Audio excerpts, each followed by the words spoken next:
Everybody, welcome to Platinum Mindset Podcast. How you doing? What's going on, DJ? How you doing, man? It's a pleasure to be here. Good, good. Tell everybody a little bit about yourself before we get into our conversation we were just having. So a little bit about me, man. My name is DJ. I am a nomad traveling the world with my family for the last, I want to say no, shit, my daughter is about to be 8. So for the last 7 years, 10 years with my wife, 8 different countries. Was a former medical guy, dropped out of school, decided, I'd do something epic. Had no clue what it was that I was going to do. And then I was in a stadium full of thousands of people. And all of a sudden, this man got the entire place to fall deathly silent. And you ever had that moment where you kind of understand what you're meant to do in life, but your insecurities and this imposter syndrome makes you like muck it up? So my whole thing was, what have I done really to deserve people's time and attention to tell them, a little bit about what I have to say? And it was at that moment that I realized I'd go from academic dropout to medical school. So I spent the next 10 years of my life doing all the most overnight shifts, playing ball while I was working all day, sleeping in parking lots, taking my pre-med recs. And eventually one day, I finally found myself in medical school. And when I got there, the fantasy of what I thought it would be didn't quite meet the reality. I wasn't really willing to sell my dignity and compromise my values. And I just saw how miserable people were chasing goals and status and money, and it wasn't worth it to me. So in 2021, my wife, my daughter, we left the States and went to Mexico. Had a good time in Mexico till we got to Chiapas, which is the southern state, right before Guatemala, and we just got terribly sick. Went over to Guatemala, had fun there, but my wife got pregnant. We refused to have a baby outside the States, came back to the States, and I'll never forget it. I was in the process of cooking a soup. I was cooking a tomato and an asparagus soup, and I had organic tomatoes, organic asparagus, and some chicken stock, and it came out to $35. And I was like, "Oh nah, man, I can't be here no more. I can't do it no more." So we packed up and then left. Not And even then chicken. No I didn't chicken. get chicken. It wasn't no meat. It was a vegetable soup. So we packed up, went to Colombia. We thought everything would be good when we hit on the road, but my wife was trying to make her fertility business. I was trying to help the VA with the e-commerce business. My daughter was like trying to figure it out. We had to cook, we had to help. My son just started walking, but something was off. Like I couldn't tell what it was, but it just like it wasn't what I thought it was. To be honest, it was more like a hell disguised as paradise. And then we went from Colombia down to Ecuador, from Ecuador to Peru. And while I was in Peru, I was like, you know what? What if I became a diplomat? Because, I think traveling is beautiful and I want to do that. But before we left, I got to sit down with Mama Ayahuasca. And, what she told me was pleasure is more than just a reward. It's a gift from the divine meant to guide you to your truest intentions. And that's when I started to really like hone down on it, like, what is it that actually brings me pleasure? So I'm still trying to grapple with what I want to do with this whole pleasure-led, idea and initiative. And so one moment, we're trying to figure out where I could take my diplomat test. And my visa was about to run out in Peru. The only other place besides the States was in Brazil. So we booked a ticket to Brazil. And right before I booked the flight, I was going to Sao Paulo because that's where you could take the exam. And my wife had heard about this place called Florianopolis. So I was like, all right, you the boss. So we booked the ticket, we get here, and I'm telling you, it is beautiful. Like everybody, they have a saying here called crianças ser crianças, right? The kids will be kids. They let them run around. They can scream. They can do the most. It's safe. You walk around. And it was the first time in a long time. Like I've just been able to let my shoulders down and breathe. And I start thinking, like, if I really went through with this diplomat thing, they could literally send me to Timbuktu. And I ain't trying to go to Timbuktu when I found paradise. So we we start talking about it and we're like, you know what if we just, instead of focusing on, doing what we need to do to bring the money in, like how do we structure our lives to truly be enjoyable and truly feel like an infinite vacation? And that's when everything kind of came to where it's at, where there's this space between when you think of something and when you actually do or not do something. Mm-hmm. And I started to wonder, everybody tells you when you're hyped up, when you're sad, when you're emotionally charged, that's when you're supposed to take these tools. But I wanted to flip that paradigm. When I'm actually in a good place, let's say I wake up and I woke up a little later than I wanted to. Well, what was going through my mind when I decided to snooze? What was going through my mind when I wanted chicken instead of beef? What was going through my mind when I made this decision? And over time, you start to consciously become aware of who I am making the decisions in between the thoughts, the feelings, and what's actually taking place. And that's when I decided, you know what? If you can master the gap, control your emotions, life is good. It's simple. It definitely ain't easy. But once you start to get into that kind of space, the outside dramas, you understand people go through their own trials and tribulation. Countries are doing their own thing. Everybody's going to have some sort of turmoil because a lot of people are living lives for other people. They haven't quite figured out who they are. And so I just want to help the world understand that what you do is kind of irrelevant, right? Like if you remove barriers to education and access to entry, you can train anybody to do literally anything. It's who you are that's going to determine the way in which you serve.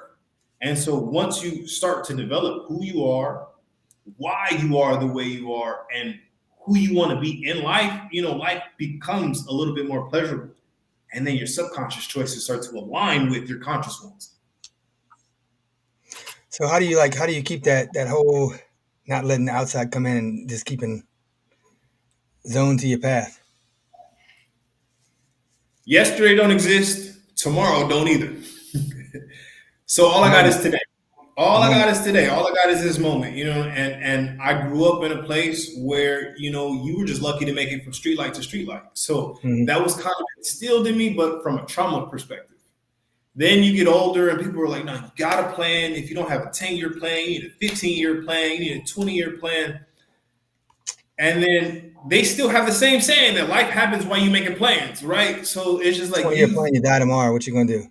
Right. So like I did not live and I sacrificed all of these moments and for what?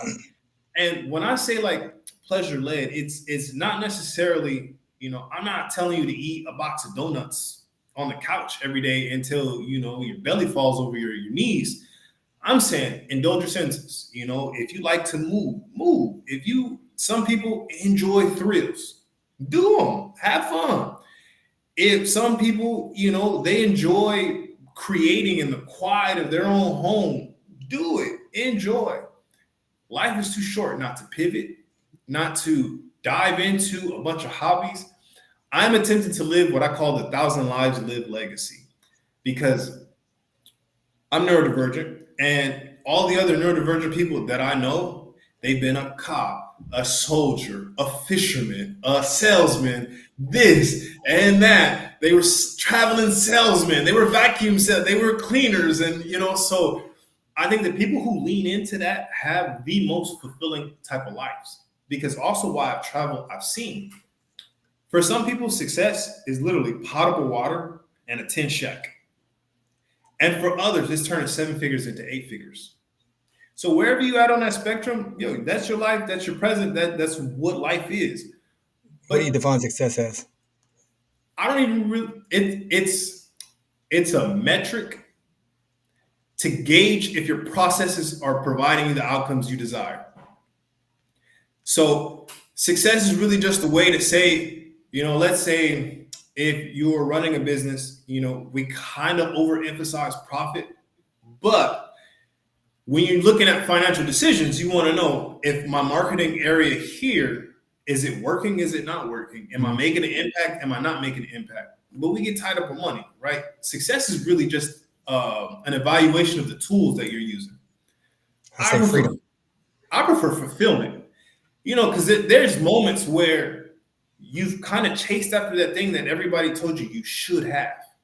Yeah. And then what happens? You get there and you're like, I don't get what the big deal was. Like, this is it. This is what's the big deal. College, go to this college. It's like, nah. Right. And then fulfillment is different. Like, you ever had that random hobby that you sucked at and you just got marginally better, and that just felt the world to you, versus you could have a skill or a trait, you are elite, but it does nothing for you. So you're either going to fill up your cup because you actually enjoy it and it's fulfilling, or you're going to deplete yourself because you want the data boys from everybody else. So I think Exactly. people should start to pursue and chase fulfillment and just utilize success to determine, like, is my process elite? Are they solid? Or where do I need to make my adjustments? Yeah. It's like saying like a person going to college for like arts or something, they can spend $150,000 to get a degree. Coming out and their job is like they're gonna make 14,000 a year. The math ain't working out right. That's a hobby. That's not a career. Don't go get a degree on that. And you know what? I think, but I see that. I think that perspective is kind of what's tearing people up. You don't got it. Not everything you do has to make money. You can be a hobbypreneur. You can just I don't want engage to in go a in $150,000 in debt though. To be that hobby. this is correct. I agree with you on that. And with YouTube and AI and everything, what it is, unless you have an academic career, you don't necessarily need to go to school. And Waste. I had the conversation with my daughter. There's a difference between academics and education. Mm-hmm. If you want to get educated, I can teach you life skills. If you want to go to academics because you want to network and you want to party and you want to do that, as long as you're honest with yourself and that's what you go for, let's save up and go to an actual party school where you can really enjoy it. But if you're trying to go to one of these prestigious schools, you got to rub elbows and you got to understand, like, this is what I want to do in my life and this is the network that I'm creating for. You don't got to go 200 grand in debt to decide that and figure that out. That's when I hear somebody say, "Oh, we're going to go to UL Lafayette." I'm like, "Yep. Where you going after that?" "What do you mean?" I said, "Where you going after that?" Because about 2 semesters, if you make 2 semesters, you're good. You ain't making 2 semesters. I said, "Where you going after that? What's your plans?" "Oh, I'm gonna get my 4 year degree." I was like, "Where you going after that?" "1 year." "Where you going after that?" "Oh, I'm done." Look, 6 months later, like, "Man, I'm transferring." I'm like, "Yeah, I told you that." Man, and you know what's wild? Like, by my house, we had a junior college that we used to call the 13th grade, because people will go there after high school, and 4 or 5 years later, they still wouldn't get a 2 year degree. And it's like, well, what was you Spending that money. doing? Right, because they're giving you loans, and this is the part that people don't understand, right? Because I still think this is extremely predatory.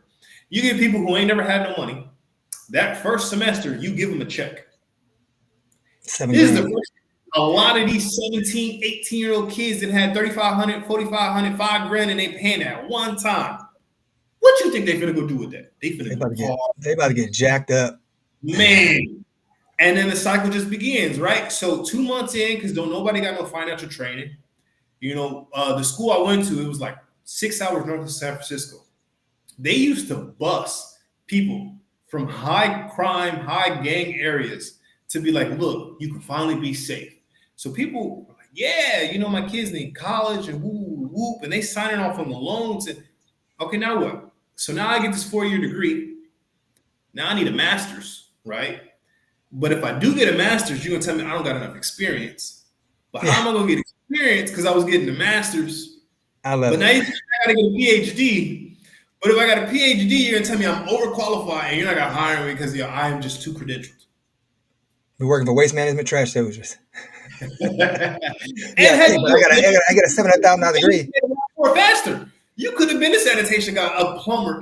I believe in trades. Making a lot more money. I think people don't preach trades enough, Hey, I've because been in it my whole life. I don't care how technologically advanced these houses are going to get. You're not going to want to go fix that plumbing. Nope. And if that pipe busts, you're going to have to call somebody. Who's framing the house? Right. Pour the concrete. We are a long way removed from the days where that man was going to go build a house for himself and his family. Like you see those 3D printers that print a house out. No, because it's printing out. It takes forever. It's concrete. You have to have somebody there putting the wires through the walls. It's not going to work. We're not the Jetsons yet. Right. So Right. trade is huge. Trade is getting paid big bucks right now. And it's going to continue, because the more people get academic jobs, the less people actually know what to do with their hands. I remember, like, when I finished my 4 year degree, my mom was asking me, like, well, what do you feel like you need? I have no skills with my hands. I can think about problems. I can write you a paper. I can research you who's telling you what direction to go to. But I can't do anything myself. I have to bring it to someone else. And I feel like something's wrong with that. Yeah. Like they have they're building, I don't know, Louisiana right now is getting exploding. Since now it's the Gulf of America. So now we can start pumping oil again, which is great because now that's what we're for, oil. Now we're the largest exporter of natural gas now in the world. Facebook is building their first and big old huge freaking metaverse computers, whatever it is here, the server. But then there's another company building a battery that makes all the juice for batteries.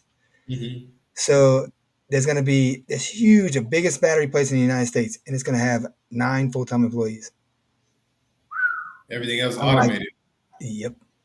Just like that Facebook thing, automated. And my question is, there's a lot of toxic materials in batteries. Where is that shit going? And what neighborhoods is the factory actually in?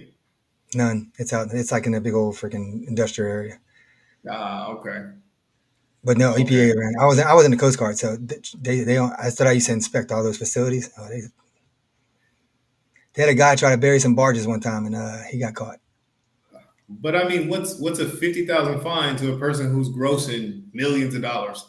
Oh, it shuts them. No, we shut them down. Ah, okay. I mean, we got to think that's so automated now, so clean. It's so like chemical comes in on either ship or train. It goes in, goes. And I think they're just mixing chemicals together and then they're shipping them out again. It's a Chinese. It's a Japanese company coming in here doing it. Who And knows? see, and then I get confused, because at one point we're supposed to create jobs for Americans, but Americans ain't want to do that shit. Because I worked at a couple warehouses and a couple factories, and it didn't take much for me to walk away. Because that that back break of labor, like I'm gonna do this for how long? I saw it What today. do Look, you? you know how normally they pick apples? Like they put like a sheet underneath it and they shake the tree. Man, they Yeah, got this apple machine now that goes through it. It picks 90 tons of apples a day. One machine by itself. It's got like these little things that just filters the tree, goes in a thing, goes up, shoots them, washes them, packages them, put them in. You don't need nobody. It does it all. And there's not even one person on the machine. see, but this is my question. If you need less labor to actually complete these tasks, why are items not cheaper instead of more expensive? Exactly. Why is it not less money? Right. Because if you could 3D print a house, why am I still paying 500,000 for a shack? Crazy. At this point, it should be 100, 200 grand to get fully insulated, fully green, or renewable energy and whatnot. And we wasting our time making sex dolls and sex robots. Like Think about that. They want to get whenever like the price of fuel goes like fuel here should be. I'm right here where it comes from. It should be like 50 cents. But if you go closer to the plant, it's more expensive. It's crazy. They can run a hose to the place. But no, as gas goes up, stuff goes up. But when gas goes down, stuff don't come back down. no. It's crazy. I did like a little video one time. I said I went to Walmart. I got 2 bags. I spent $70. When I walked out, the guy at the cashier said, $70 on what? I said, exactly. What's this shit, Man. gold? I said, Walmart, get less, pay more. Yeah. That is when I knew I couldn't live in the States anymore. Okay. So I was in a culinary program and we were making tomato and asparagus soup. And I'm like, cool, I'm finna start meal prepping and batching. What a great way to start. My wife just breastfeeding, so she's like, I gotta be organic. Let's do it organic. I'm like, cool, no problem. If it's even Like, organic. fun fact, did you know if you don't get local organic, if it's in a shipping container and they find bugs, they will spray it, and technically it was still grown organic, so you're charged organic. Blew my mind. But I go and I get some tomatoes, I get some asparagus, I get some chicken broth. They rang me up $35. And like What are you stopping at? my soul was crushed. I'm like, for some vegetables? And no protein. No protein. Yeah, we was hungry. We was hungry. And it just blew my mind because when we were in Mexico, for about $4, you got a full plate with a big protein, some rice, some beans, a dessert, and a juice. $4, you can't even get a. There ain't even a $4 menu at Wendy's anymore. It used to be 79 cents for a junior bacon cheeseburger. Now it's $4.79. Man, I remember it was like 39 cents for a cheeseburger, 69 cents for a double cheeseburger at McDonald's, and you just eat them things. At least me until my chest started hurting. Taco Bell, And $10 to get yeah, I have 3 days of food. $10 now, you got one meal. man, If you're lucky, and no drink. that's wild to me because like you go and you're like, all right, I'm gonna save some money. I'm gonna eat at Taco Bell. And you pull up and they were like $37 Yeah, I'm like, what? for Taco The Bell. meat comes out of a tube. Like, what animal did this come from? If you could tell Cart me what gun. animal and show me where, I'm impressed. But Who was that? Oh, that was, remember, Subway had the tuna sandwiches that didn't have no tuna in it.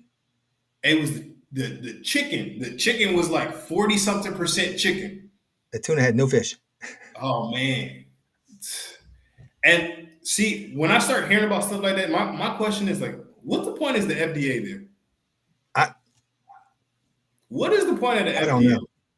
Because I feel bad for people. Like I went to medical school and we get 2 weeks of nutrition. Okay. And it's not even like they tell you what to eat. During that 2 weeks, you understand biochemically what's going to happen from the time you chew food to the time you poop food. And you really only learn what's happening so you can prescribe the chemical version. Medicine, Right.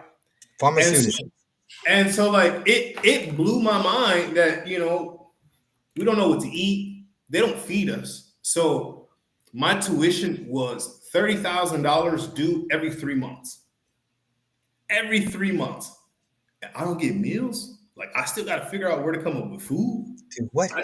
I still got to figure out where to get housing from.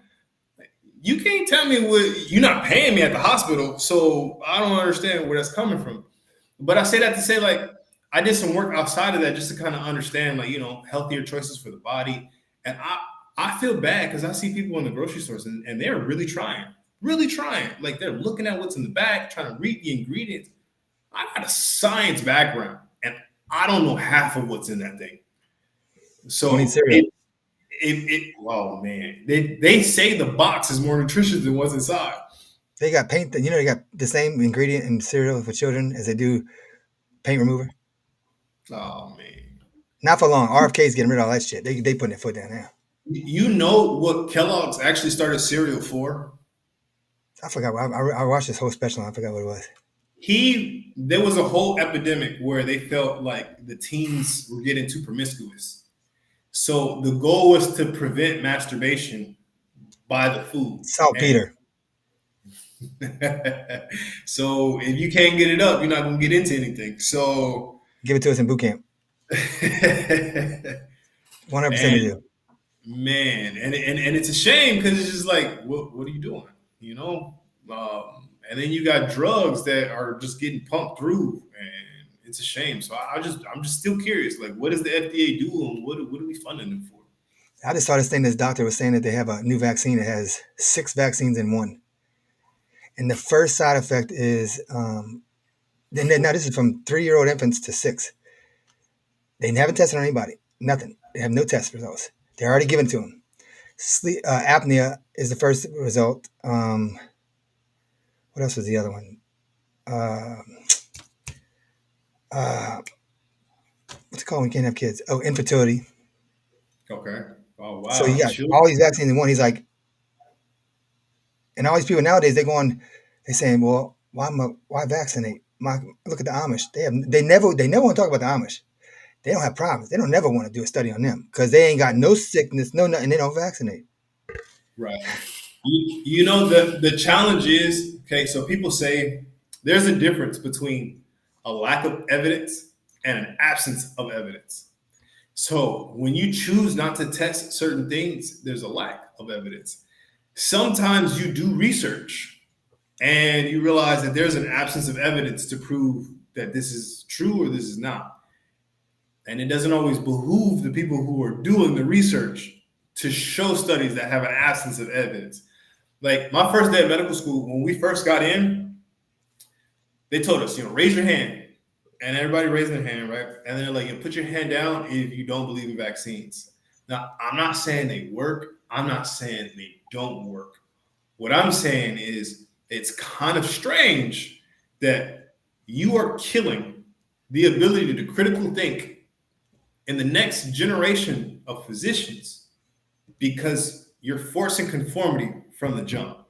Anybody who puts their hand down, and then so once nobody put their hand down, he's like, good, I can teach all of y'all. So if I put Put my your hand hand down, you're down, like, bye-bye. right. So if I put my hand down, well, you gonna find a reason to kick me out. You gonna make it a living hell for me. And who And so runs they it? used to get mad. Well, they used to get mad at me because I used to be like, look, all I'm saying is when we say science, we always make it clear that correlation does not equal causation. For some reason, when people get vaccinated, there's a correlation that diseases go down. So somehow that equals a causation. All I'm saying is I would love to see you go to 3 different endemic areas. In one area, you clean up the water. You just give them potable water. In the other area, you just give them vaccines. And in the other area, you do nothing.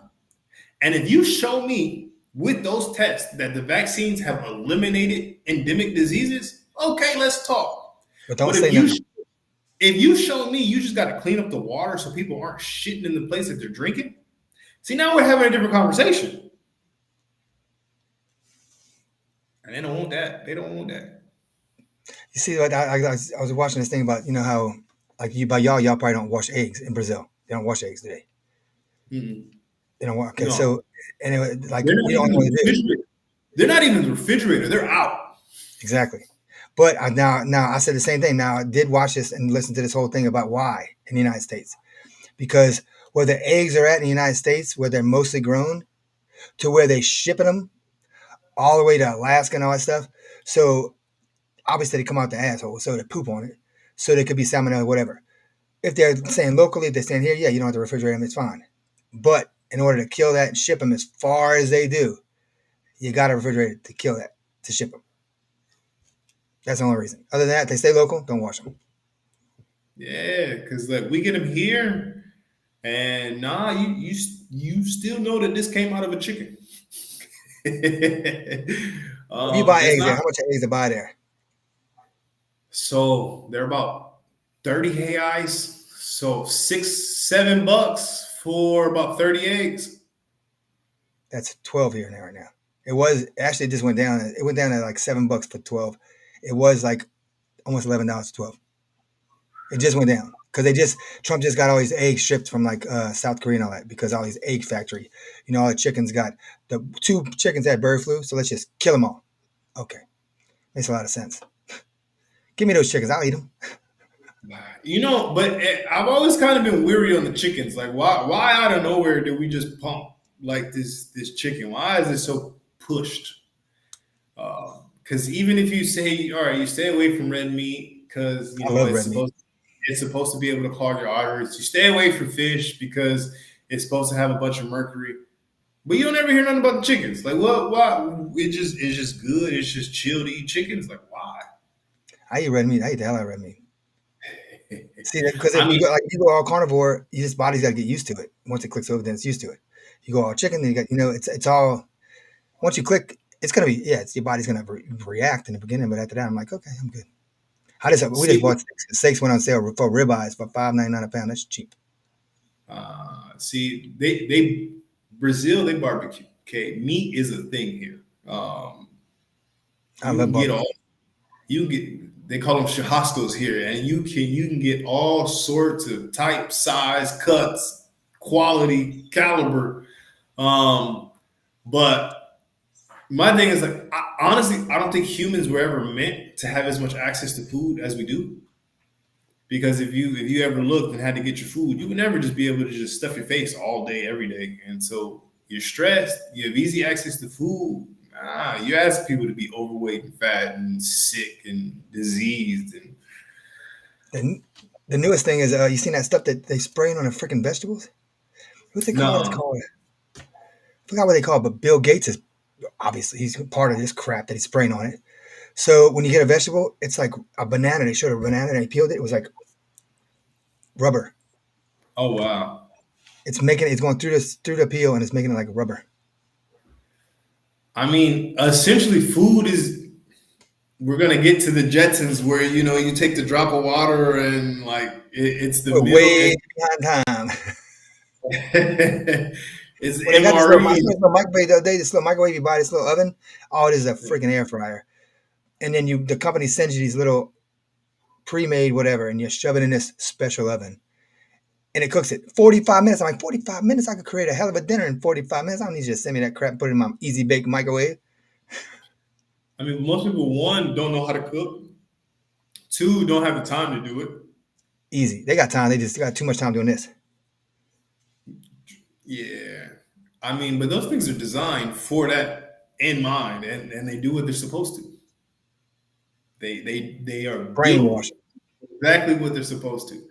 It's funny because last week, me and my wife were like, man, these kids too much on the screen. So we took the screen, opened the door, so you got free range to come in and out. It looked like you ever seen those puppies that ain't never been allowed to go outside. It's the first time like they get by the grass, they're just like, What we gonna do? it's hot out here. Oh no, the sun's in my face. And I'm like, it's wild because I remember as a kid, we literally had to be threatened to come back to the house. You better be here before the streetlights come on. I And heard that we whistle. got My up. dad whistle. I'm like, uh-oh, I gotta get my ass home. Right. You start seeing the lights come on, like, ooh, I'm on the wrong side of the street. I gotta move. And now, man, they don't go nowhere. They don't go nowhere. They don't do nothing. No imagination. I can't even say I blame them though, because you literally have whatever you want at your fingertips. Kids can't be kids because everything's thrown at them right in their face right away. Right.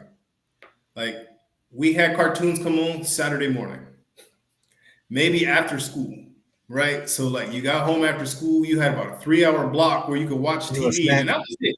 It was adult shows after that you didn't really want to be a part of.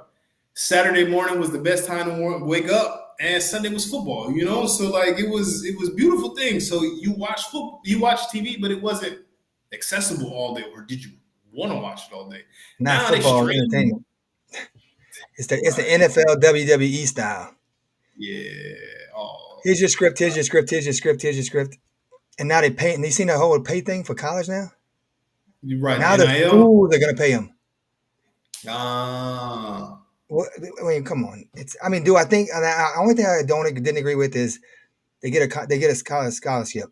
They get hurt. The college doesn't have to honor it. Bullshit. I signed with you. I got hurt with you. You need to at least let me get my degree. They don't. They Right. say nope, no more.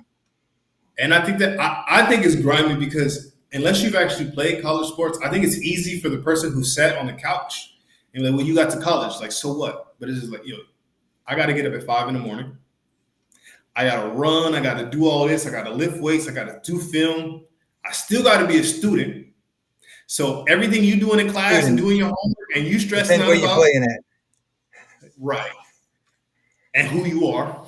You And ain't playing then, LSU football and going to class every day to go do all your papers. Ain't no way.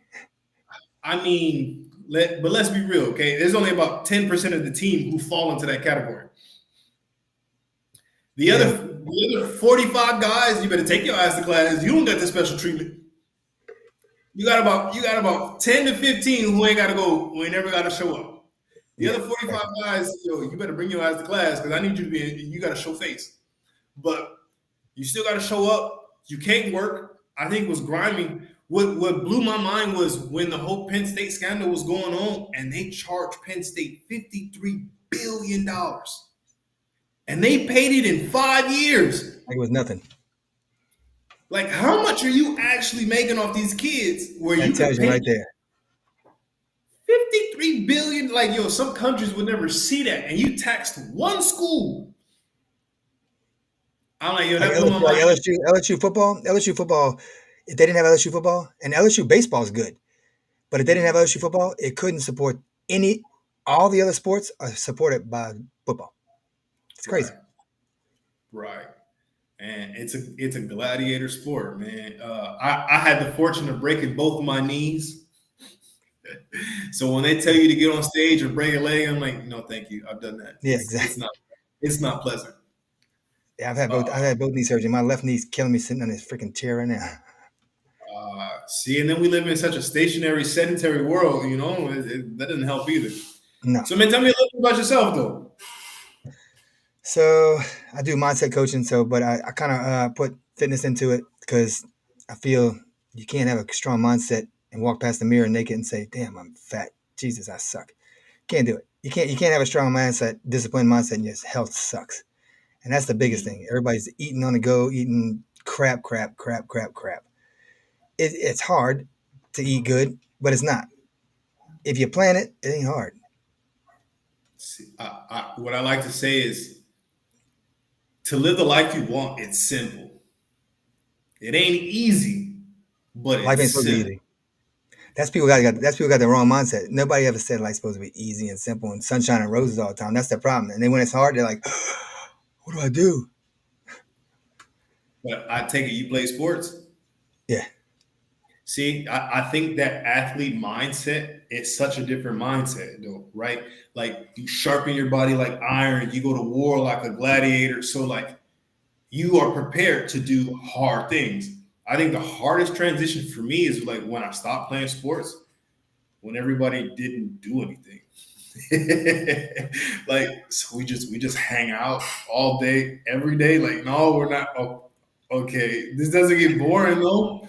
And it did, and there was a lot of long. I see why that transition out of sports is depressing because you had the camaraderie, you had a schedule built in, you had, built-in family who understood schedule your is the struggle, biggest. right? And it was like flexible enough to where, you had some time to be yourself, but structured enough to where like you couldn't just get lost. Because Hmm. I think people make the misconception if I just had more time. Well, hell, if that was the case, everybody who retired would be billionaires. Um, I, Exactly. I was I was living the nomad life for a while, and we just like we were let's do nothing and just be around each other. And like, there's only so much of that you could do before And when you you say like nomad, are you talking just moving everywhere? just You have moving one place everywhere. to stay in, or you So we started when we went to 2019. I started medical school and went to the Caribbean. And my daughter was 1.5. My wife went with me, and we made the transition, not knowing what to expect.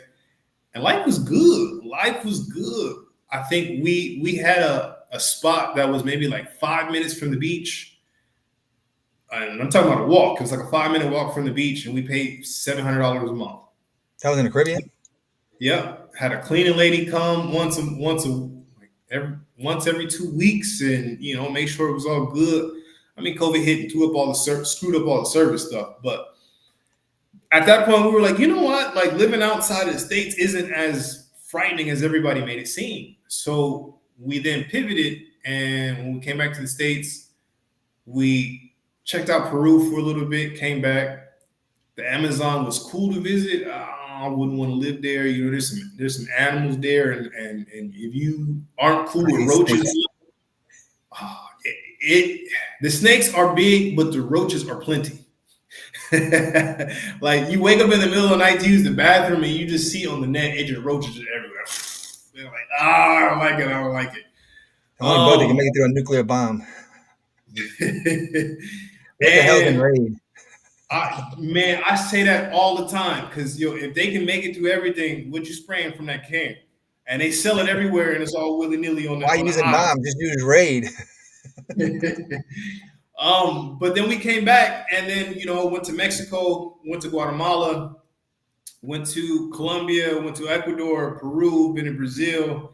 And my goal is to step foot on all seven continents. I think that would be amazing. I think not a lot of people can say that they've done it, and you learn a lot through cultures and customs. Like I've been in Brazil for about a year now, and picking up the language. So you're forced to be out of your comfort zone, do something that you're not really used to doing, and then you got to put the time into it. And so by doing that, you're growing relationships. The community kind of shows you some love because they see the effort and the energy that you're putting in to grow accustomed to the culture and dive in head first. And our family's doing the best, doing the best that we can. But we gringos. But no, I think there's so much to learn. Like I could put my daughter in a class, but she learns the currency exchanges. She speaks a little bit of English, a little bit of Spanish, a little bit of Portuguese. At some point, I'd like to make it to the other side of the world and check out Asia and go to a couple parts over there and just pick up languages and the customs as we go. You think it's one of those $8 translating earbuds? See, I think it takes the joy out of it. You Well, got the you thing got is, to when it go translates it, but how you talk back.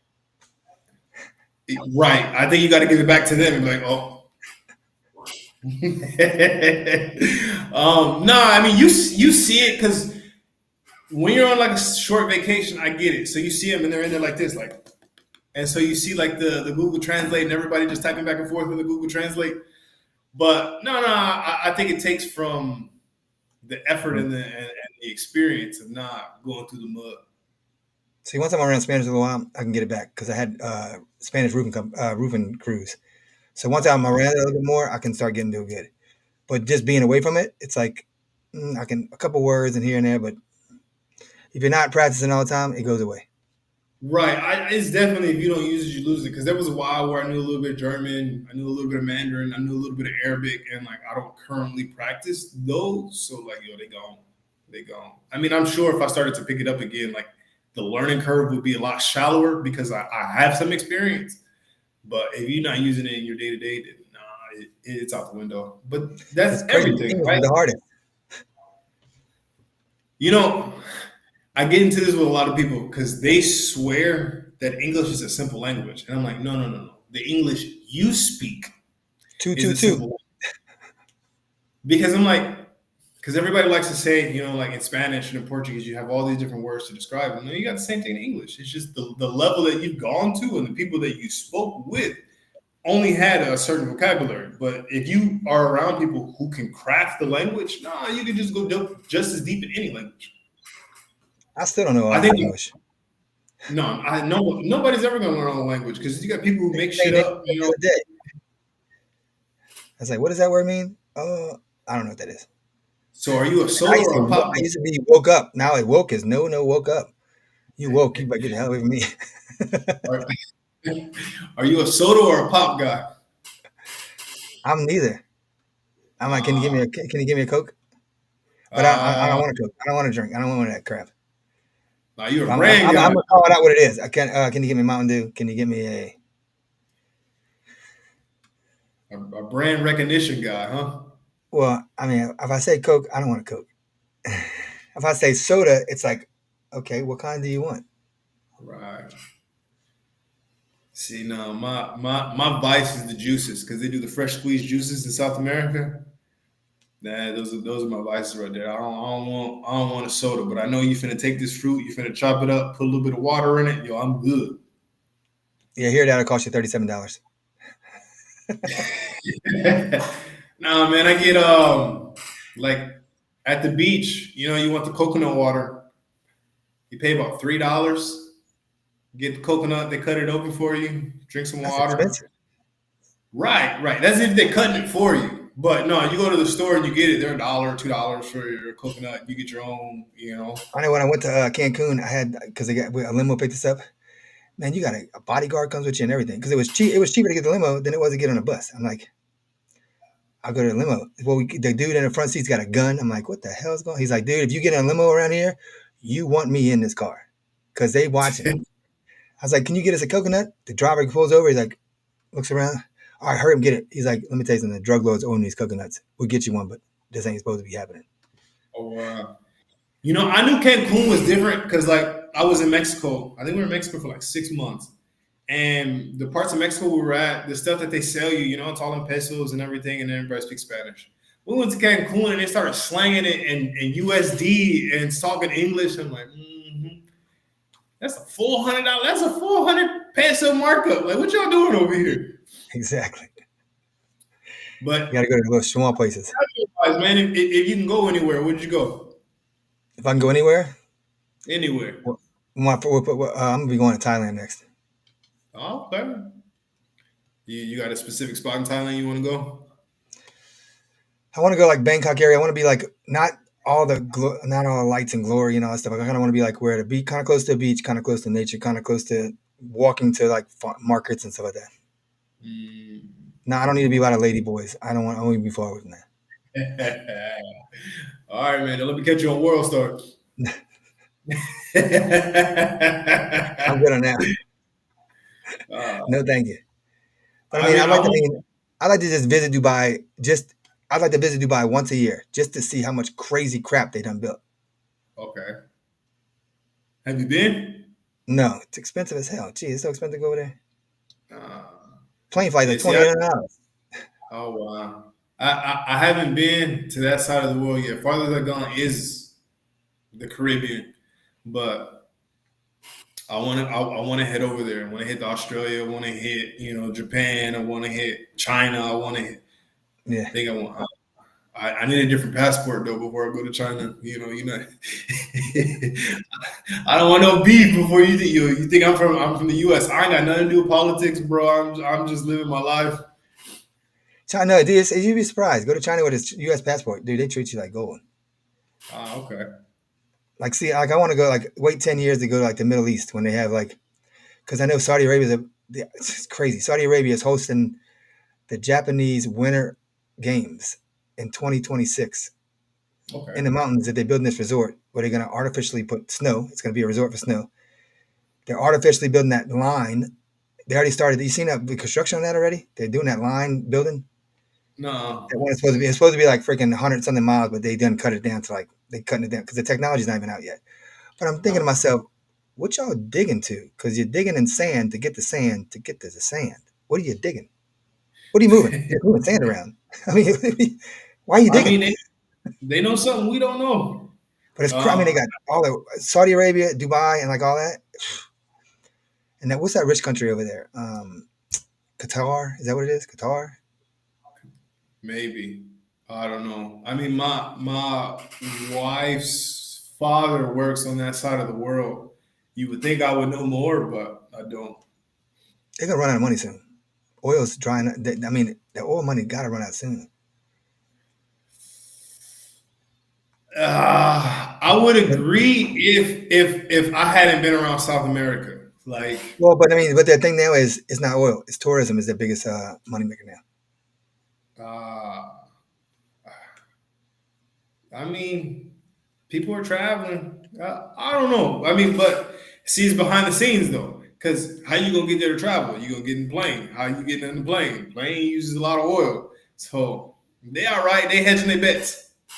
Yeah, it's just crazy, man. Like some of the stuff you've seen. Like I just watching this thing in Dubai. They're building. What the hell was it? 182-story residential building.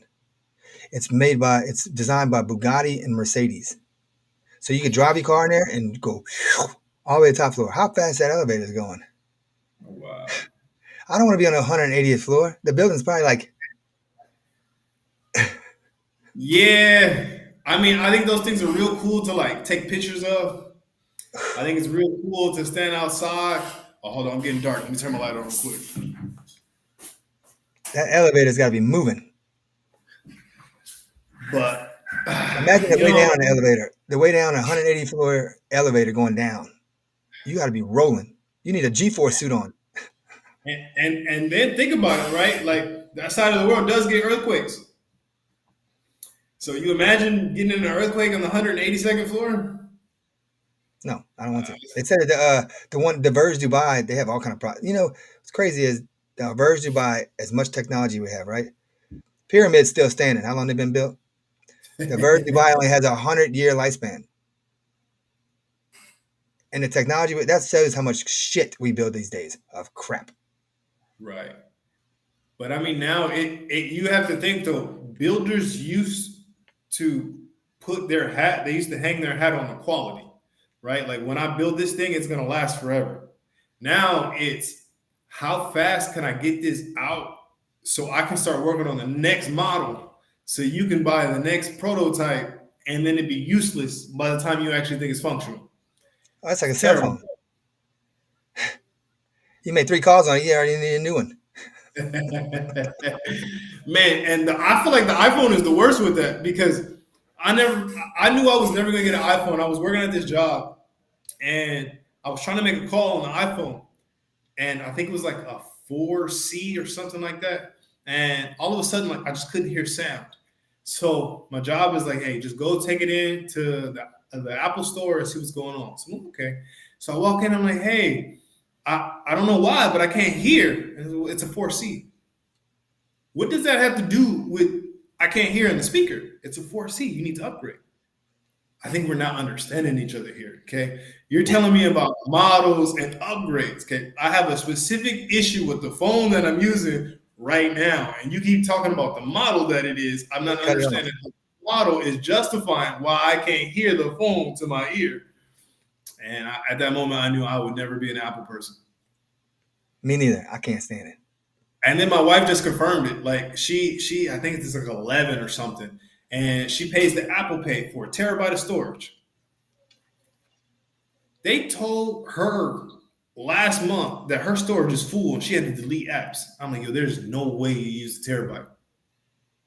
And they still charging us every month. And I'm like, yeah, that's why I can never do it because her photos are disappearing and deleting out of nowhere. Her apps are disappearing and deleting out of nowhere. And I'm like, but you still being charged for that terabyte. And I know good and well you ain't using no terabyte. I just bought a freaking mini computer with boy, I shopped and shopped and shopped. This thing has 4 terabytes, and I paid less than five. I paid like $5.15 for it, shipped everything. Okay. I was like, I'm never gonna use 4 terabytes. Jesus, no way. No. Not even close. I Only mean, reason I got it because I got an AI bot that I'm building for crypto contract auto trading, so it needs to be you gotta have some juice, huh? a little bit. But I'm probably gonna store it on Amazon anyways. It's easier because I don't have to leave the computer running all the time. So you just running on what, the AWS? I got a bot on there right now. I didn't even know. I built one a long time ago. I didn't finish it. I shoved it on there for the free storage, and it keeps sending me stuff. Your storage is up. I'm like, what is it doing? It ain't finished. What's it doing? So I ripped that thing out of there and put my new one on it. So how'd you get into like the bot building? Well, I kept seeing all this stuff on WhatsApp and on Facebook. Get a bot. You can pay us, pay us, pay us. I'm like, wait a minute. Why don't I just go build the bot? It can't be that hard. Which I use ChatGPT, and let me tell you something. I want to go through that computer and choke chat because if you keep using the same chat for a while, it starts going around in circles. And then it starts making you delete it, and gives you the same thing back again and does it again. Delete it, do it again, do it. I'm like, I started to notice this. Why are we going around in circles? So I had to start switching chats. And then finally, I'm like, if I had a freaking Mac, a laptop, and I had all Android, that's the only Mac I had. I'm like, if I get a different computer, would this work? Oh, yeah, it will work then. Well, how long are you going to make me go around in circles before you tell me this?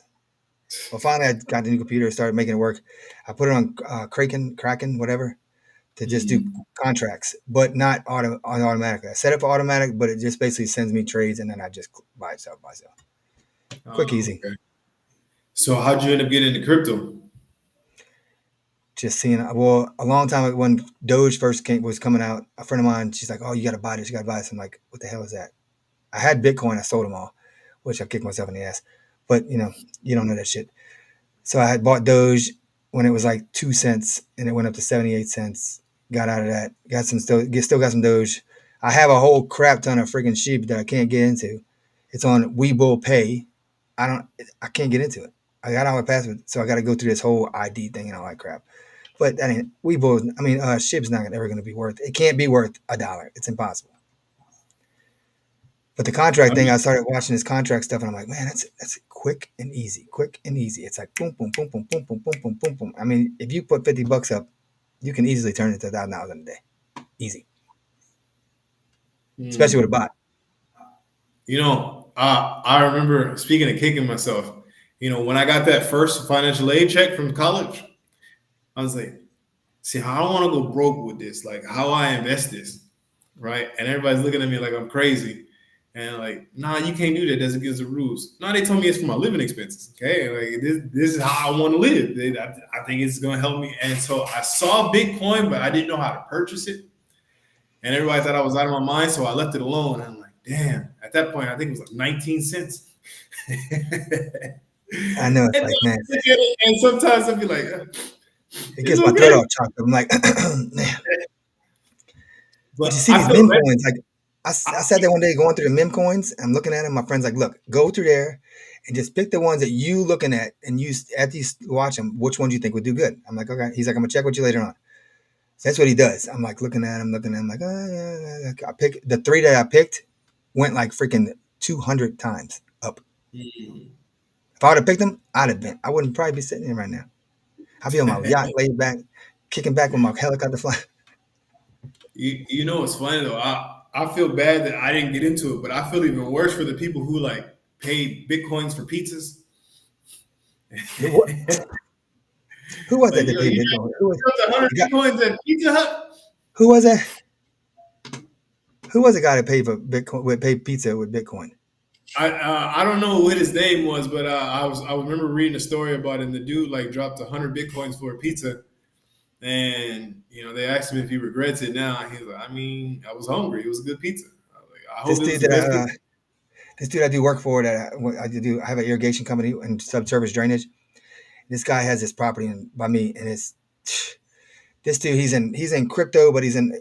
I think he's part of like the government crap too, because this dude he got money coming in from the Wing Wong. I mean, it's crazy. It's like he paved his drive. He decided he's gonna concrete his driveway now, 2 cars wide, but like this thick. I'm talking like 2 feet thick of concrete with highway rebar. And I'm like, what you landing a 747 out here?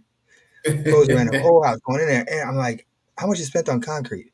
Well, I went to the bank to cash one of his checks. She said, oh yeah, the concrete guy just came and cashed a check. I said, how much was that for? She said $500,000, and that was only one of three. That was just labor.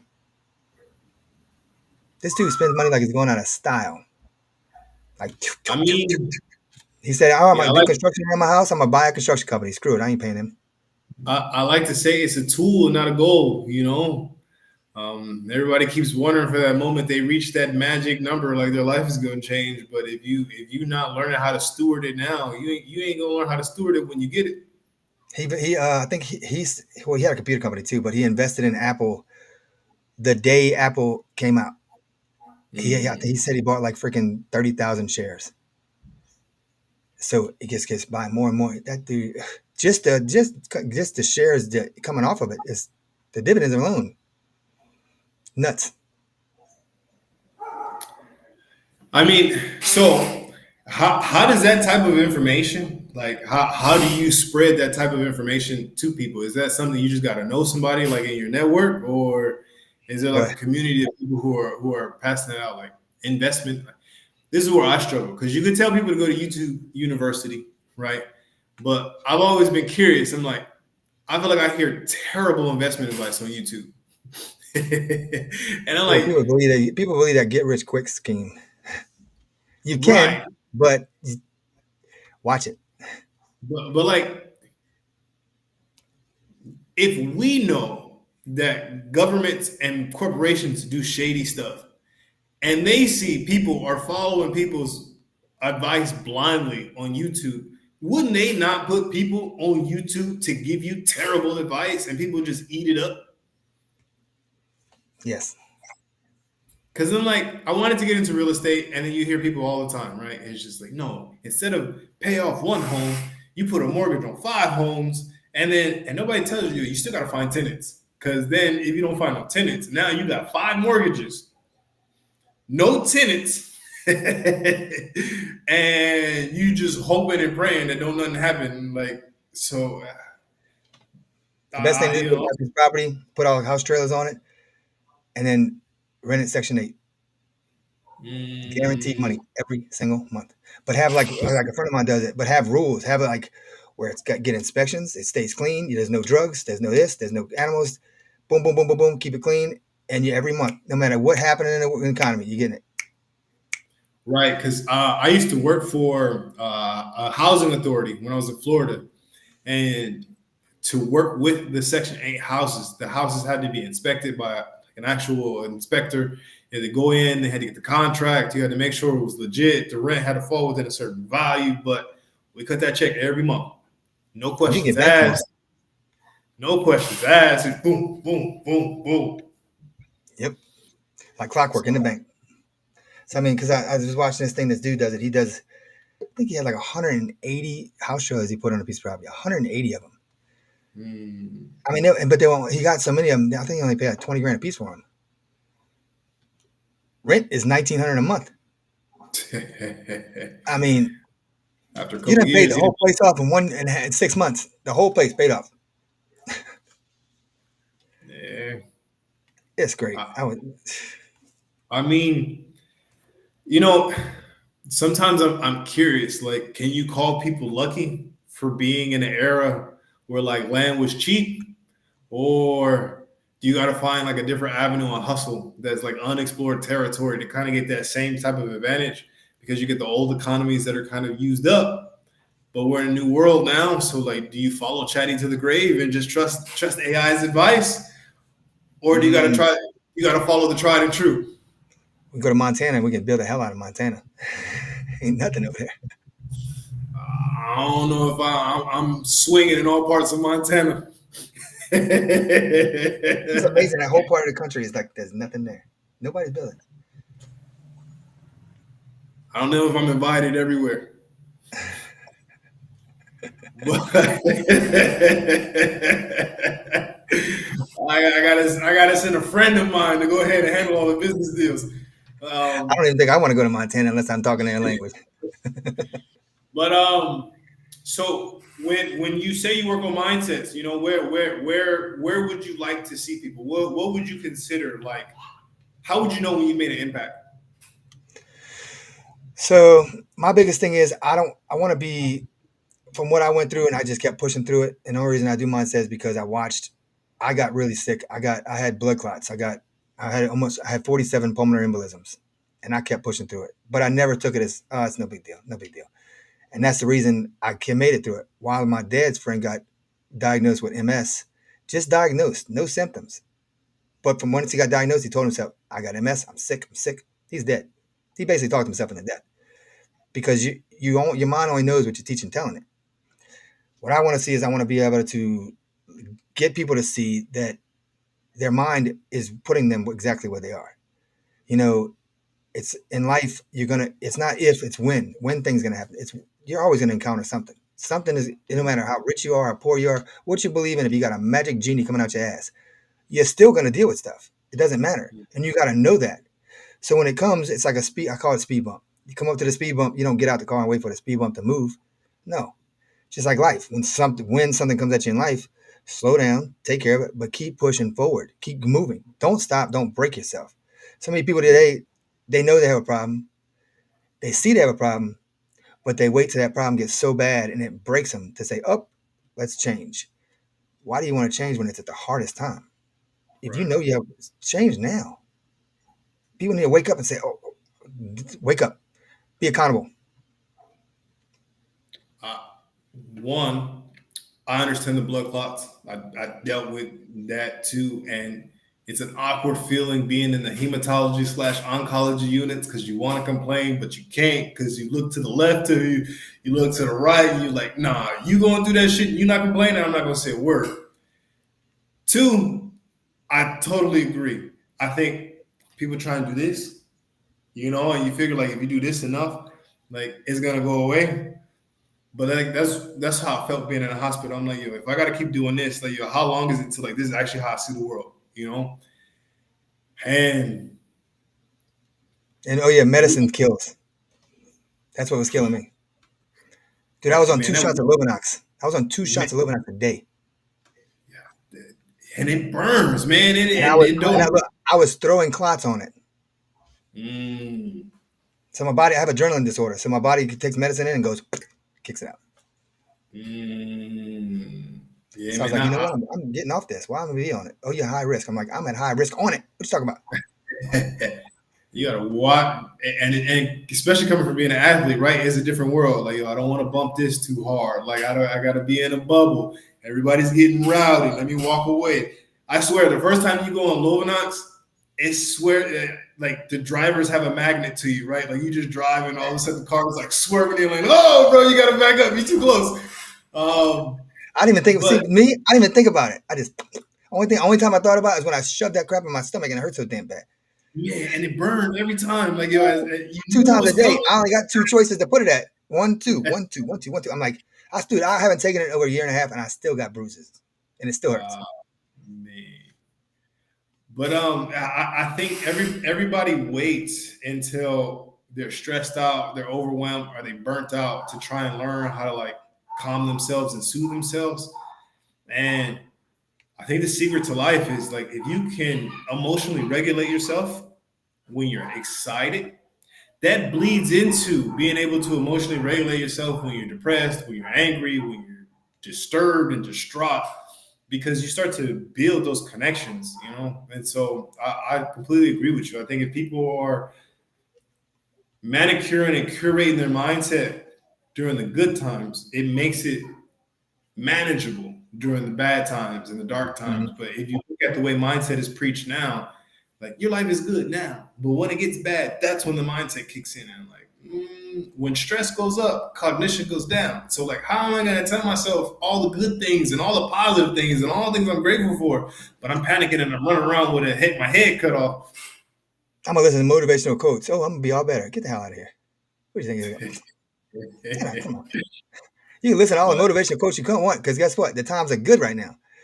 Motivation, motivation, motivation. Let something hit you. You're like, uh-oh. Why me? This is life keeps happening to me. Blah blah It blah happens blah for blah. you. Right, and that's the amazing part. So what would be your one take home message to the world? Your mind only knows what you teach and tell it. Okay, I like that. I like that. Your life is exactly the way you tell yourself. And what you think is what you believe. What you believe is what happens in life. See, for me, it's a life led by pleasure is lived with passion. Like if you're doing the things that light you up all day, every day, you're gonna be a big ass kid. And you know who's healthy, happy, and moving? Those big ass kids that are adults, you know. So I just think for some reason when we tell people to grow up, we make learning not fun. We make life so serious, and we make the moment more important than it really is. And you know, your presence is the present. So like if you good and you locked in and you having a good time, like it's contagious. It's Yep. contagious. I mean, we See, get that's me. more I credit. don't take anything. I take stuff lightly. I joke around it. That's how I get. That's how I get through it. When I'm feeling bad, you never. I could be feeling horrible. You're never gonna know. I'm still smiling. I'm still joking. I'm still messing around. Got to. And that's when it's beautiful. You know what I mean? That's when life is beautiful. That's when we're enjoying ourselves. And I've noticed because of some of the jobs that I've had, like you never know when you flash that smile to that stranger. You know when you have just altered someone's family line because that smile might have changed their day and they've looked at something different. And so like I do my best to I just just bring said that the joy. other day. I'm like, hey, you can save somebody's life by smiling at them. Right, right. So I mean, it's awesome to hear. You know, like I'm not inventing the wheel, and you know, there's other people who are like questioning, critical thinking, understanding that you still don't know everything, you never will know everything, but you can still make an impact. You know, you still make an impact, and you just be yourself, and I think that's the best medicine you can give the world. You know, show them the messy middle. You know, because I think 10 years ago, coaching was about being as polished as you could be and showing people how to be a finished product.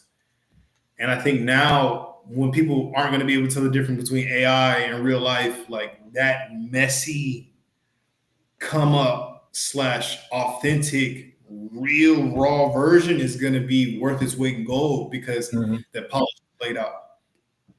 And I also feel like because I had so crazy, had a 19-year-old life coach message me saying that if I wanted to be life coached by him, I'm like, He's like, I'm certified. I'm like,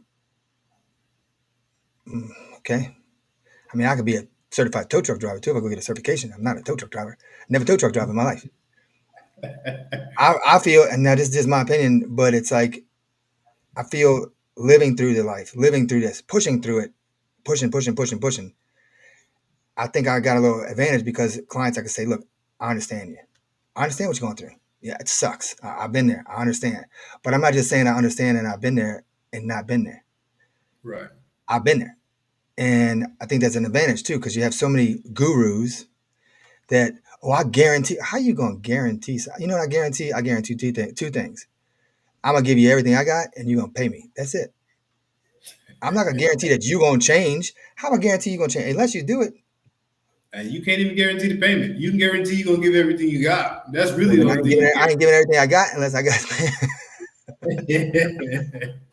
But I mean, But I mean, I'm not about. That's one thing you're never going to see. If you ever see me standing in front of a Lamborghini doing an ad, shoot me in my knee. Make sure I can't walk straight, because now I done switched from helping people as my priority to making money as my priority, and then having other people help them. And Right. I'm not with that. I got to make a living. Yes, I understand that, but my main goal is to help people and make money doing it.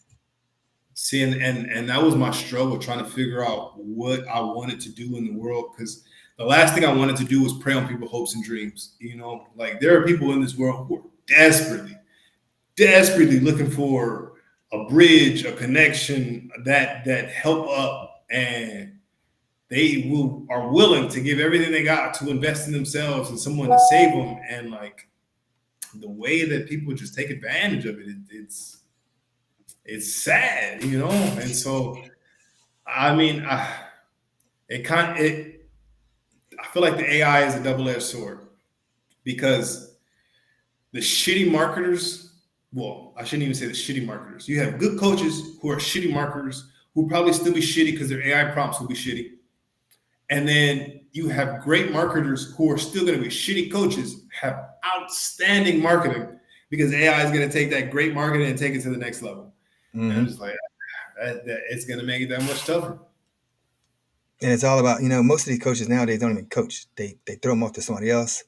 I fell for it one time. I said, it's not gonna be, you're not gonna shove me in watching videos and all this crap, right? Oh, no. They want videos. I said, bullshit. No way. Uh-uh. I said, what about this on the program? Oh, I don't even know. I haven't looked at my program in so long. Do what? You in it for the money. That's all it is.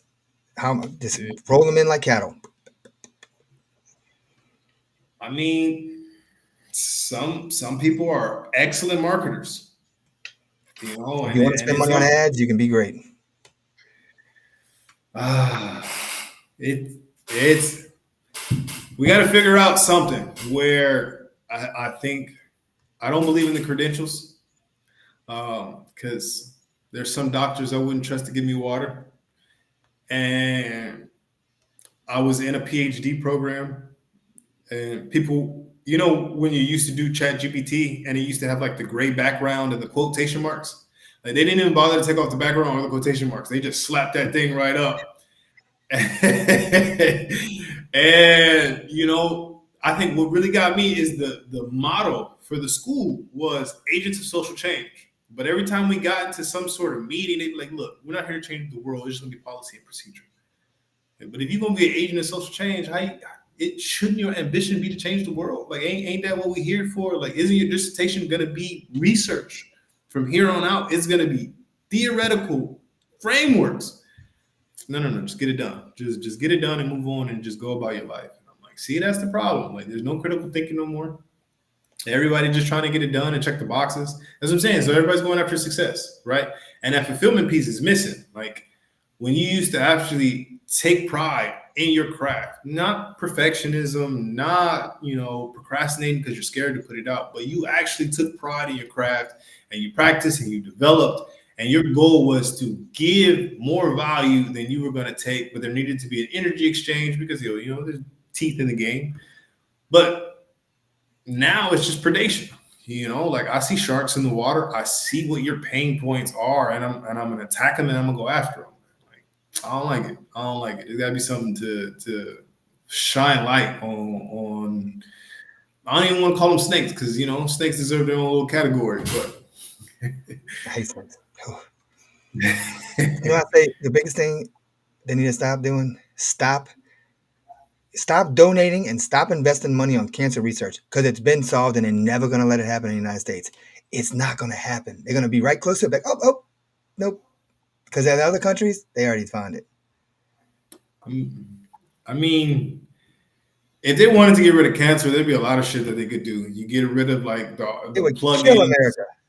You get rid of the plastics. You get rid of the Franken You know how much it would foods. kill America with no what's that called? No chemo. Oh my God, they would go bankrupt. The pharmaceutical would go bankrupt. I mean, they got their hands in everything else anyway. They would just pivot.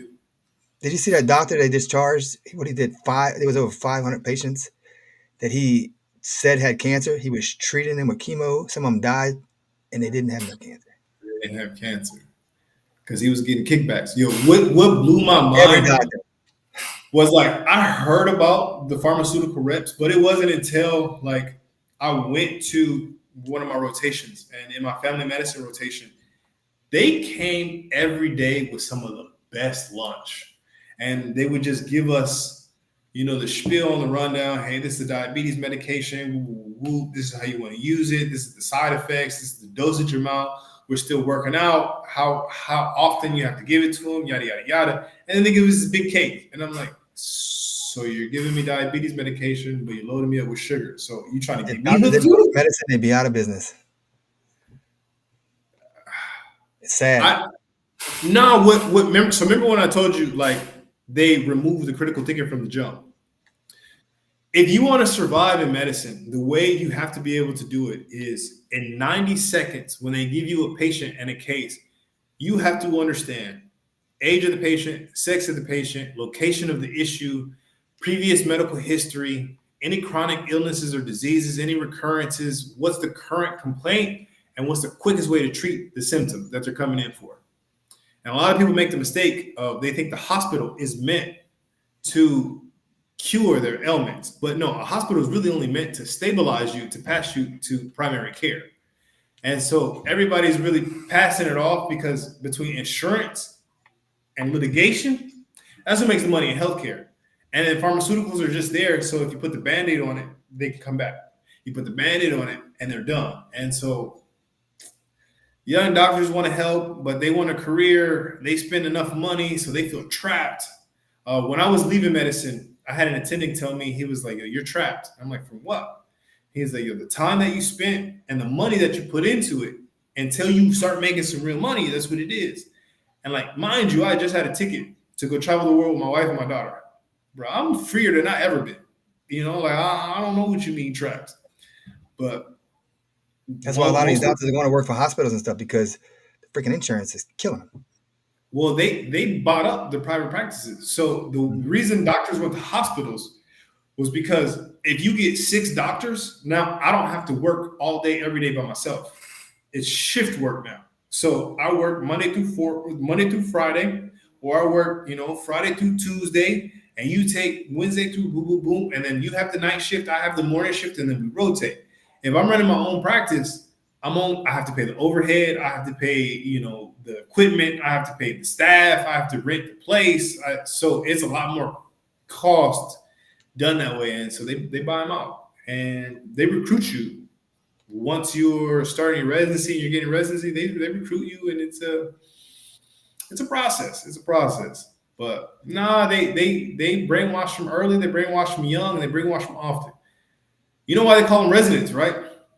When you graduate, because they stayed in the hospital so long that they were considered residents of the hospital. They sleep in there. They have beds back there.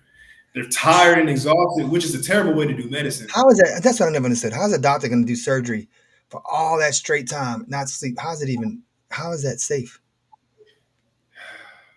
You get used to running on fatigue and fumes, and I mean, I can do it, but I'm saying doctors doing surgery, like surgery. Your team handles a majority of it. So if you've ever noticed, like if you go to the hospital, you really only speak to the doctor for like 10, 15 minutes, if that. You speak to the nurses, to the med students, and then the doctor finally comes in, and then if they transfer to anybody else or whatever specialties are involved, they come and talk to you. But outside of that, no, you don't talk to doctors long because everybody else is running it. I just want to And see so how the that's, doctor do all these surgeries back to back to back to back to back. It's like, I mean, when you're younger, I think it's funner. When you're older, I think that's when they kind of do less. They consult more and they get into more like supervisory roles, board positions. Because I don't, the joints don't take it like they used to. I want to know what these plastic surgery doctors. I know they call them practicing physicians. Did they go back to school to learn how to make a woman into a man and man into a woman? How they just one day say, "Oh, I know how to do that." There's a lot of You get a book, experiments. YouTube video. Well, there's a lot of experiments done around the world, and some of them come from some questionable sources, but the learning experience is already there. So you take the good, the bad, and the ugly, and you attempt to reduce as much as you can the bad and ugly, and then you promote the good. It's crazy. But Some of that. yeah, there's a lot of different avenues. You talk about the plastic surgery. For me, it's the urologist. When you're going in and you're just touching genitals all day that are gunked up and foul Man, and a proctologist is like the number one needed doctor right now. I mean, their job it, is pretty shitty. it is, but they touch a soft spot. So it's a sensitive topic. They're the only doctor that can either make you walk straight at the surgery or crooked See, without even I, knowing it. Without even knowing it happened. I had kidney stones, and so what happened to me is they had to go through my urethra to laser the stones, and the worst one to me was when they pulled the tube out. The first urologist was a female, and she just yanked it. I had a catheter ripped out after 3 days, and he's like, hold on. I'm like, So there's people who do things that I don't understand how, why, or what would possess them to do it. But hey, more power to them. I promote a pleasure-led life, so I'm not gonna judge. I don't kink shame. I don't judge. What floats your boat might make me sink, and that's okay with you. well, how can people get in touch with you? So they can go ahead and reach out to me on the website. It's pleasureledlife.com. If they want to go ahead and join my group on Facebook, Pleasure Led Entrepreneurs, pleasureledlife.com/Facebook. I'd love to have them. We'll we talk about ways to I believe that to grow you will grow your business. So I believe in personal, family, and professional growth because who you are is more important than what you do. And so we just come in and we give tips to each other just to grow and improve ourselves. And I'm gonna make that. I'm gonna have a video for you. This is gonna be recorded, so I'll send you this. Plus, you're gonna have like a little promo video with all your information on it that you can pass along, and I'll pass it along on my side. Okay. But man, it was wonderful talking to you. We'll have to get together, podcast, no podcast, because I like the vibe. Sounds good. Sounds good to me.